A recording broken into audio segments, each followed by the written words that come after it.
The infamous fight between Ken Shamrock and the Nasty Boys. There's a lot of shoot interviews conducted with both parties, and I believe the one with RF Video and Nestor Castro of NoKayfabe.com are the two best, explaining in detail from both parties. And of course, Ken Shamrock and the Nasty Boys' version of what took place is going to differ somewhat, but you're going to hear in detail both sides give their side of the story, and people can come to their own conclusions of what really took place. What happened with you and the Nasty Boys? Oh man, that was a long time ago. We were in a club, and this girl that was in this club, we'd all gone there after the matches, and there was a girl in the club who had been a girlfriend of one of our friends who wasn't there, and she had been in there, and she'd wrote with me and some other guy, and we were sitting at this bar, and we were having drinks, and the Nasty Boys come up, and they're all joking around, hey, how you doing, and everything, and they reached around and grabbed her tit. And I looked, and I kind of laughed, you know, you don't go against the boys, I just kind of laughed. And the guy sitting next to her kind of laughed, and she was there waiting for her boyfriend to come in, which was Trent Knight. Right. And so we were all sitting there just having drinks, and next thing you know, he grabbed her again. And I'm not getting, you know, I don't want to get involved in this because I'm new in this, and I don't want to get involved. And so kind of joke again, and the guy next to me, next to this girl, started to get, you know, because he's the one that was watching that, he kind of started getting mad. Right. And of course I'm sitting there, now they're making me look bad because I'm sitting there with them. And he's doing this with me there in front of me, making me look like, well, what are you going to do? Right. And it was like, and I finally said, hey, you know, enough's enough. I mean, you know, you've had your fun. Let's stop this, all right? Well, the blonde-haired one grabbed me in the face and pushed me. And I went off. And as I went off, this big bouncer there grabbed me, bear hugged me, and took me in the bathroom. And I was a big dude then. This guy was big. And he bear hugged me, and he put me in the bathroom. And he goes, Ken. And I was livid. I was, you know, pissed. So he goes, man, just chill out, settle down, catch them later. So anyways, they went back. Somebody came back and said, hey, man, they're gone. I knew where they were staying at. So I went to their hotel. And as I went to the hotel, I went up the stairs, and I banged on their door. And the black-haired one opened the door, and it had the lock on the door. I said, open the door. And he goes, said something, I can't even remember, get the fuck out of here or something like that. And I kicked the door in, bam. As I kicked the door in, he went to the side. And I came into the room, and the blonde-haired one was laying face down in the bed, passed out. And that's all I remember. Wow. And from what I understand, I got hit in the back of the head with one of those heavy phones, old-timer phone things. Bang, right. Knocked me down, and they put the boots to me. Kicked the shit out of me. Have you ever seen them since, or? Yeah. What happened? Yeah, I was really disappointed because I thought that they talked all this crap the whole time I was in the UFC about, oh, he kicked his ass, man. He kicked his ass. Face up, kicked his ass, and this and that. And so I was listening to this the whole time, and I never ran across him. And then when I got into WWF, I ran across him, and Billy Gunn was there with me, and Wow. he was telling me, calm down, okay. We were checking in at this counter, and he walked right up next to me. And he says, hey, Billy, how you doing? And he looked at me, and I looked at him, and I said, I swear to you, you better get the fuck away from me.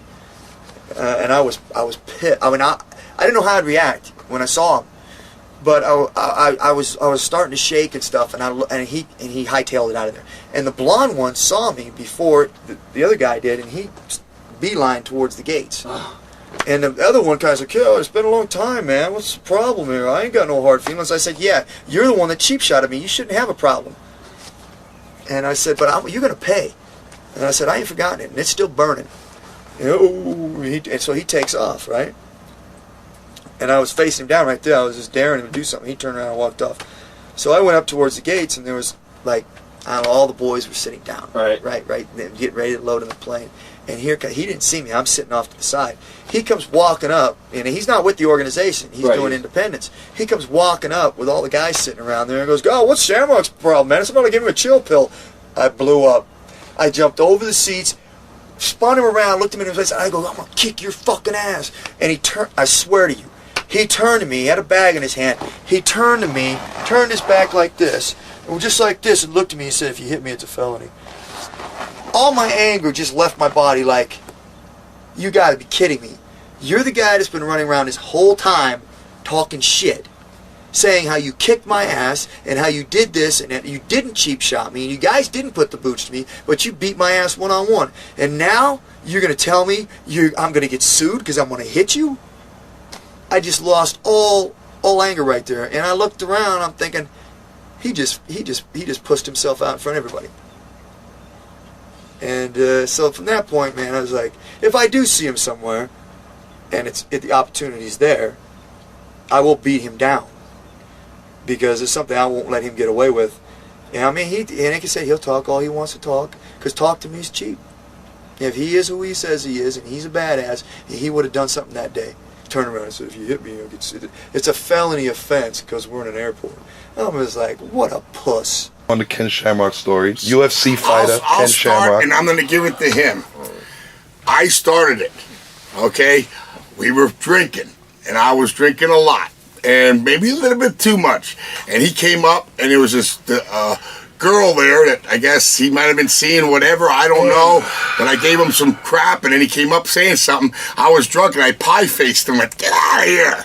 And he got so mad, and then we left, and then I was so drunk they had to carry me to the car. By the time they carried me to my room and put me on my bed, I was out.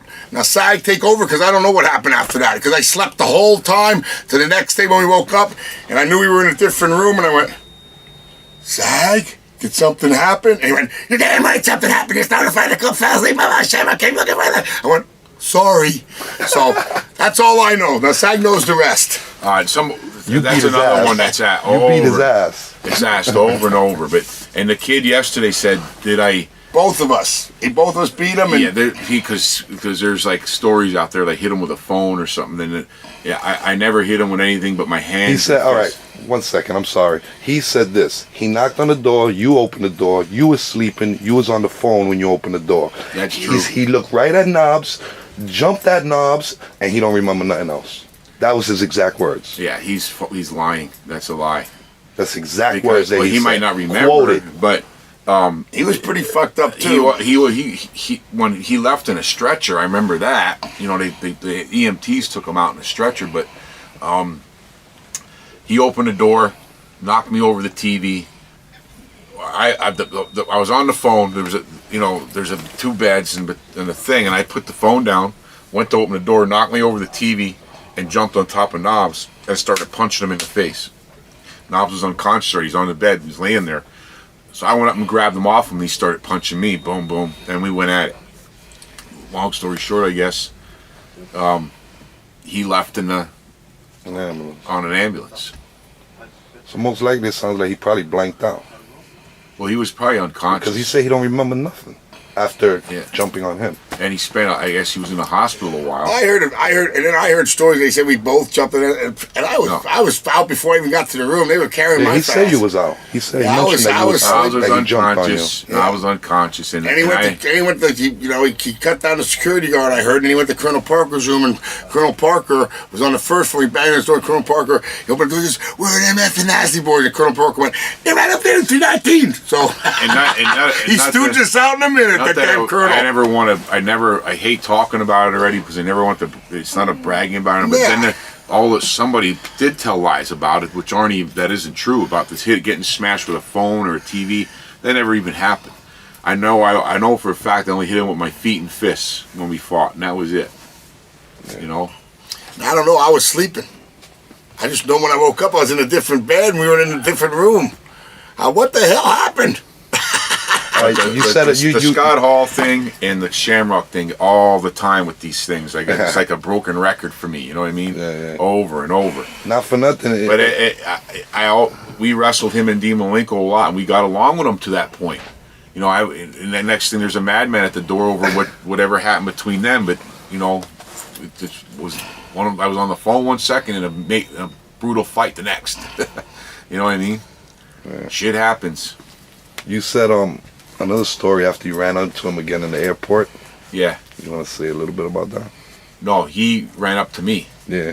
Yeah, Going crazy on you. So. We were going to a toy fair, and the WWE was leaving, and I saw The Rock, who we haven't seen since he was a kid. When we wrestled in Tennessee, Rocky Johnson, his family, and we call him Dewey, was only 15 or 14. Yeah. He's a kid, so He'd we come used to hang spend, out with us, you he'd know. spend time with us and stuff. We got to Give know us him. some beers, you know. And then he would come out and see us.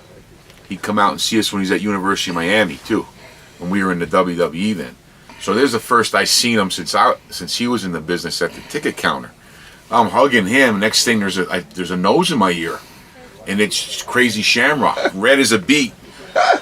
You and your partner, and I have my bags in my hand. Now I'm not letting my bags out of my hand because if anything said I went for a thing and I said, he goes, you and your partner and this, and you're telling what I said.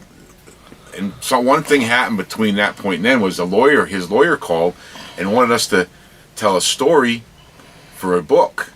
And I said, I don't think he wants the real story to be in the book because it involved other stuff, and I wasn't gonna, it's a thing between boys. I wasn't just gonna say it, you know what I mean? Yeah. And then I never heard from that again, and they never put that story in his book, And I think the guys stirred him up. Were, ribbing him with Stone Cold and all those guys were, because I heard they were in the back of the plane going, he was going as the toughest man in the world. So they were going, Stone Cold, and they were in the back of the plane going, the toughest man in the world, and then Shamrock's in the front. Jerry Sack, he's up there, and trying to get my ass killed.